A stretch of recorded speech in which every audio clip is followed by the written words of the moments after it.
Rape के आरोप में सीतापुर जिला कारागार में निरुद्ध सीतापुर से कांग्रेस सांसद राकेश राठौर की जमानत याचिका पर एमपी एमएलए कोर्ट में आज सुनवाई हुई है।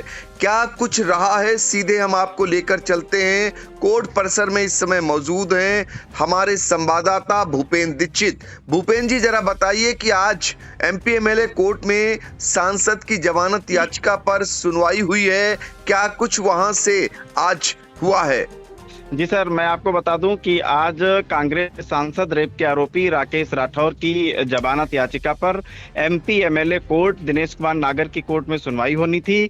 आज सुनवाई जैसे ही शुरू हुई, तुरंत एडीजीसी राकेश अवस्थी और पीड़िता के अधिवक्ता विजय अवस्थी की तरफ से 3 दिन का मौका तैयारी जमानत की पर बहस के लिए तैयारी को लेकर के आया, लेकिन राकेश राठौर के अधिवक्ता कुलदीप पांडे दीपक और दिनेश त्रिपाठी के विरोध करने पर उसको 3 दिन के बजाय न्यायालय ने 1 दिन का मौका स्वीकार करते हुए कल की डेट सुनवाई के लिए नियत कर दी है। सर, यानी 5 फरवरी को फिर से सांसद की जमानत याचिका पर एमपी एमएलए कोर्ट में सुनवाई होगी। ये महत्वपूर्ण जानकारी इस समय न्यायालय परिसर से आ रही है।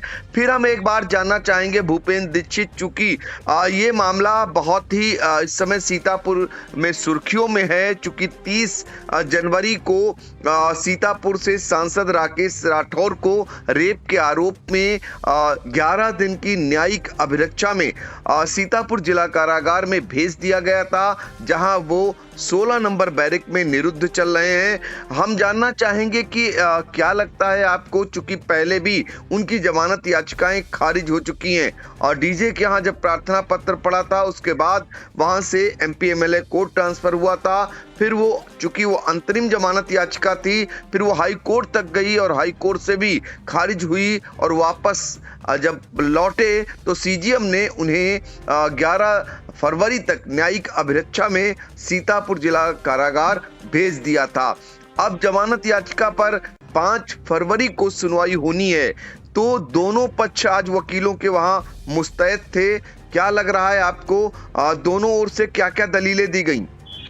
इसमें सर पीड़िता पक्ष की तरफ से फिलहाल कोई दलील नहीं दी गई। उनके अधिवक्ता विजय अवस्थी ने बस इतना कहा कि सर तैयारी के लिए मौका मिलना आवश्यक है। उस पर उसका विरोध दिनेश त्रिपाठी और कुलदीप पांडे दीपक, जो कांग्रेस सांसद राकेश राठौर के अधिवक्ता हैं, उन्होंने किया। उन्होंने कहा सर चंद कदम पर न्यायालय से कोतवाली है, वहां से केस डायरी और जो भी आवश्यक कागजात हैं वो आने में ज्यादा समय लगने का कोई औचित्य नहीं है, इसलिए लंच के बाद सुनवाई कर ली जाए। लेकिन इसका फिर विरोध करते हुए डीजीसी और विजय अवस्थी, जो पीड़िता के अधिवक्ता हैं, उन्होंने कहा कि सर नहीं, हमको मौका चाहिए तैयारी को लेकर के, जिस पर ऑनरेबल माननीय न्यायालय ने ये कहा सर कि चूंकि इसमें हाई कोर्ट का डायरेक्शन है कि इसमें शीघ्र इसको यहाँ से निस्तारित किया जाना है, इसलिए हम 1 दिन का मौका दे रहे हैं और कल इस पर 5 फरवरी को यानी जमानत पर बहस जो है होगी और कल शाम तक उम्मीद है कोई न कोई निर्णय न्यायालय की तरफ से आ जाना चाहिए।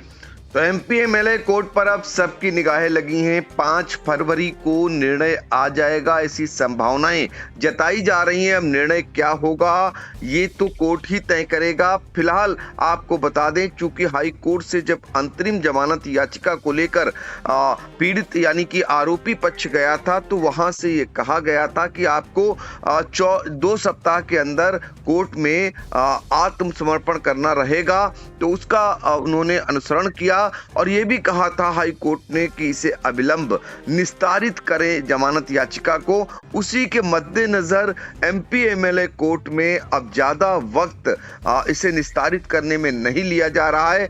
5 फरवरी की तिथि मुकर्रर की गई है। 5 फरवरी को निर्णय क्या आएगा, आई इंडिया पल पल की खबर आपको इससे जुड़ी हुई लगातार दे रहा है। भूपेंद्र जी, आपने बहुत महत्वपूर्ण जानकारी दी, आपका शुक्रिया। धन्यवाद सर।